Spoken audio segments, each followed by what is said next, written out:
मज़मून physics class ॾहों बाब 14 सबक 3 चार्ज ठाहिण जा तरीक़ा मेथड्स ऑफ चार्ज फॉर्मेशन। अस्सलाम वालेकुम प्यारा ॿारो, सिंध ऑनलाइन स्कूल में भलीकार आउं आहियां सनाउल्ला महर।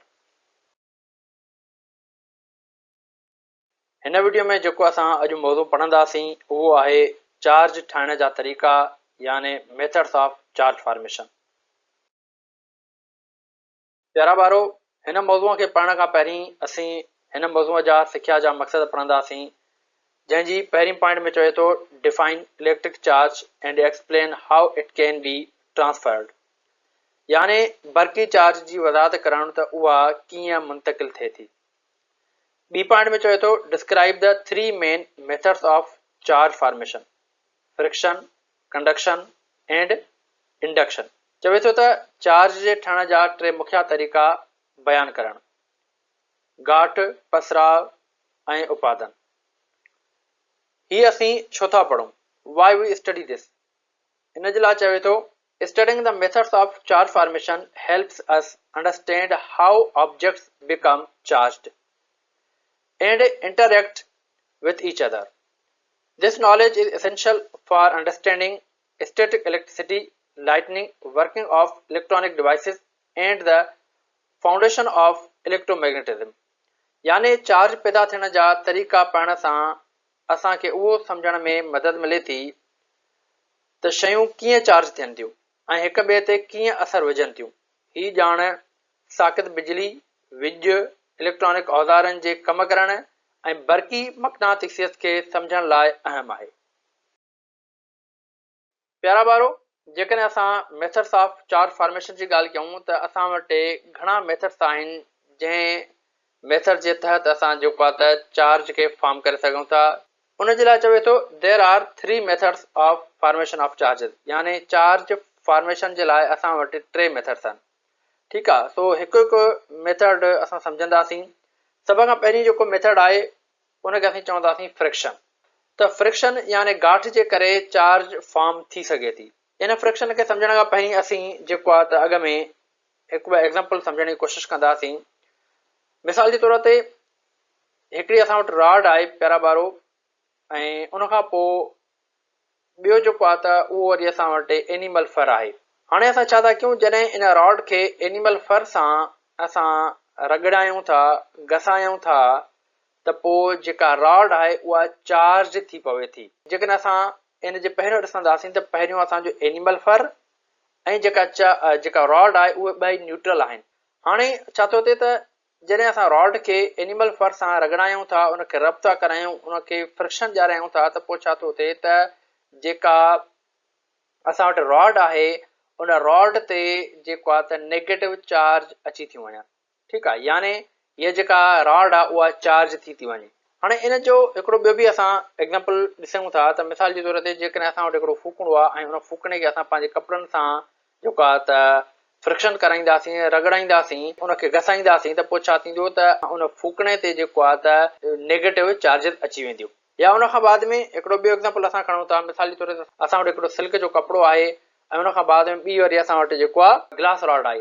हाणे जेकॾहिं असां ग्लास रॉड खे सिल्क जे कपिड़े सां रगड़ाईंदासीं, उनखे असां फ्रिक्शन ॾियाराईंदासीं, त पोइ छा थींदो त उन रॉड ते जेको आहिनि त पॉज़िटिव चार्जिस अची वेंदियूं। हाणे असां इन जे बिहाइंड ॾिसंदासीं, इन जे पुठियां ॾिसंदासीं त ही चार्जिस असांजूं जेको आहे त डिस्टर्ब छो थियूं थियनि, जॾहिं त असांजा ॿई जेके मेटर्स आहिनि, ॿई जेके असां वटि सबस्टेंसिस आहिनि, उहे न्यूट्रल आहिनि।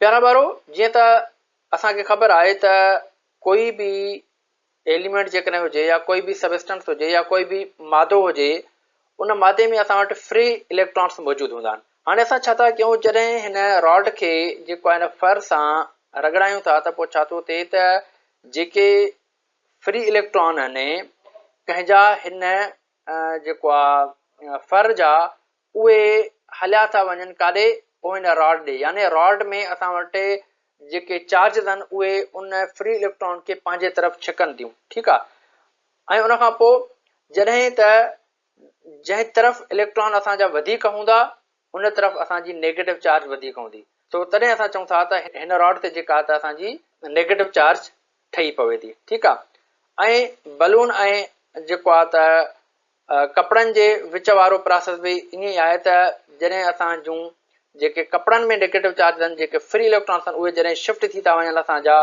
बलून जी तरफ़, त बलून ते जेका त उहा नेगेटिव चार्ज अपीयर थिए थी ऐं कपड़नि ते असांजी जेको आहे त उहा पॉज़िटिव चार्ज अपीयर थिए थी। ठीकु आहे। अगरि जेकॾहिं असां सिल्क ऐं हिन ग्लास रॉड जी तरफ़ हलूं त ग्लास रॉड ऐं सिल्क में बि ईअं ई थो थिए त जेके असांजा जेके फ्री इलेक्ट्रॉन रॉड्स में मौजूदु आहिनि उहे ट्रांसफर थी था वञनि असांजा सिल्क कपिड़े जी तरफ़ ऐं हिन रॉड ते जेका त उहा असां वटि हिकिड़ी पॉज़िटिव चार्ज अपीयर थिए थी। ठीकु आहे। सो अहिड़े नमूने सां जेकॾहिं हिन जी असां डेफिनेशन जी तरफ़ हलूं त डेफिनेशन में चवे थो the imbalance of electrons and protons can be easily created by friction when two objects are rubbed against each other. This process of charging is called charging by friction. चवे थो त इलेक्ट्रॉननि ऐं प्रोटॉननि जो अदम तवाज़ुन गांठ जे ज़रिए सवलीअ सां पैदा करे सघिजे थो जॾहिं ॿ जिस्म हिक ॿिए जे मथां रगड़िया वञनि। चार्ज थियण जे हिन तरीक़े खे गांठ जे ज़रिए चार्ज थियणु चइबो आहे। ठीकु आहे प्यारा ॿारो। हाणे हीअ जेका पॉज़िटिव चार्ज आहे, पॉज़िटिव चार्ज असां वटि छा आहिनि, उहे प्रोटॉन्स आहिनि ऐं नेगेटिव चार्ज छा आहिनि असां वटि, उहे इलेक्ट्रॉन्स आहिनि। ठीकु आहे। हाणे इलेक्ट्रॉन जॾहिं असांजा शिफ्ट था थी वञनि त उन जिस्म ते असांजी नेगेटिव चार्ज थी अपीयर थिए ऐं जंहिं तरफ़ असांजा प्रोटॉन वधी था वञनि ऐं उन तरफ़ असांजी जेको आहे त पॉज़िटिव चार्ज अपीयर थी थिए। ठीकु आहे।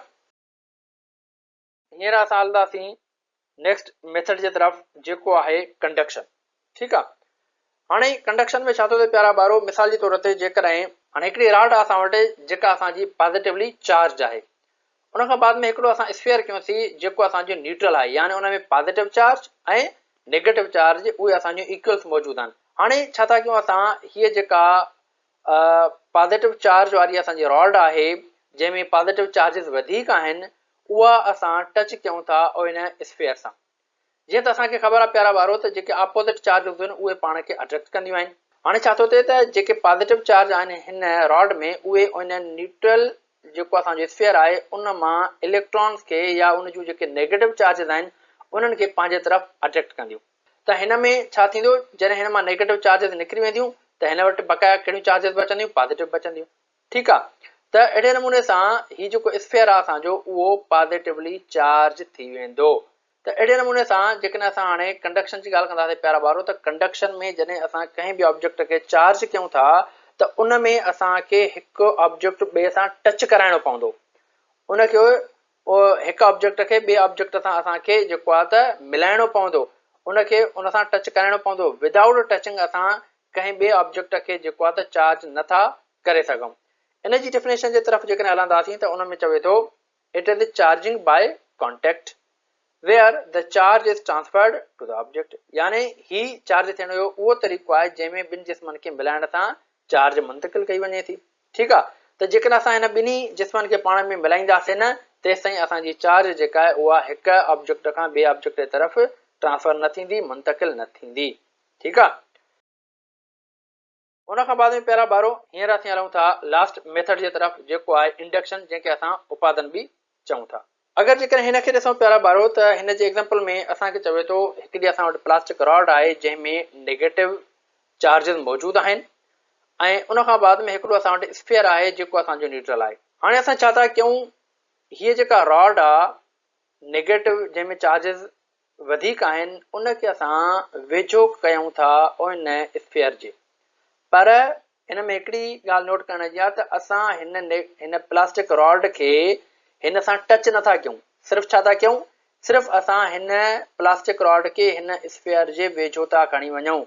जॾहिं त स्फीयर असांजो न्यूट्रल आहे, उन में प्रोटॉन ऐं इलेक्ट्रॉन जो जेको तइदादु आहे उहो बराबरि आहे, या ईअं खणी चऊं त पॉज़िटिव ऐं नेगेटिव चार्जिस जो जेको तइदादु आहे उन स्फीयर में उहे बराबरि आहिनि। उन खां पोइ छा थो थिए प्यारा ॿारो, त जॾहिं असां हीअ रॉड जेका नेगेटिवली चार्ज आहे उनखे जॾहिं असां हिन स्फीयर जे वेझो खणी वेंदासीं त स्फीयर में जेके मौजूदु पॉज़िटिव चार्जिस हूंदियूं उहे हिन नेगेटिव रॉड जे तरफ़ अट्रैक्ट थींदियूं, यानी उहे हिन हिकिड़े तरफ़ ईंदियूं जंहिं तरफ़ जेको आहे त असांजी नेगेटिव चार्ज हूंदी, ऐं उन खां बाद में जेके हिन स्फीयर में नेगेटिव चार्जिस हूंदियूं उहे ॿिए तरफ़ हली वेंदियूं, यानी पॉज़िटिव चार्जिस हिकु तरफ़ थी वेंदियूं ऐं नेगेटिव चार्जिस ॿिए तरफ़ थी वेंदियूं। ठीकु आहे।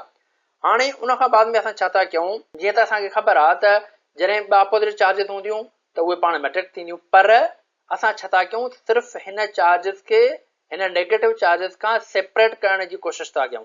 पोइ असां छा कयोसीं, हिन स्पेयर मां हिकिड़ी वायर कढीसीं जेका असां ग्राउंडिंग कईसीं, या ईअं खणी चऊं त उन मां जेको आहे असां उहा ज़मीन में हईंसीं। ठीकु आहे, हाणे ज़मीन में जॾहिं असां उन वायर खे हयोसीं या उन वायर खे जॾहिं असां ग्राउंडिंग कयोसीं, पोइ छा थींदो प्यारा ॿारो, त हीअ जेके असांजूं नेगेटिव चार्जिस आहिनि उहे ज़मीन में हली वेंदियूं। उन खां बाद में असां छा था कयूं प्यारा ॿारो, त हीअ जेका रॉड आहे, ठीकु आहे, जंहिंमें असांजूं नेगेटिव चार्जिस मौजूदु हुयूं उनखे असां हिन खां स्पेयर खां परे था करे वञूं। हाणे असां वटि छा थियो, सिर्फ़ु हिन स्पेयर में असां वटि पॉज़िटिव चार्ज बचूं। हाणे हीउ जेको असां प्रोसेस कयोसीं प्यारा ॿारो, इनखे चइबो आहे इंडक्शन।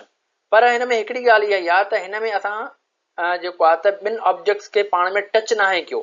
सिर्फ़ु असां छा कयोसीं, जेको असां वटि नेगेटिव चार्ज ऑब्जेक्ट हुयो उनखे असां हिन न्यूट्रल जे वेझो खणी आयासीं।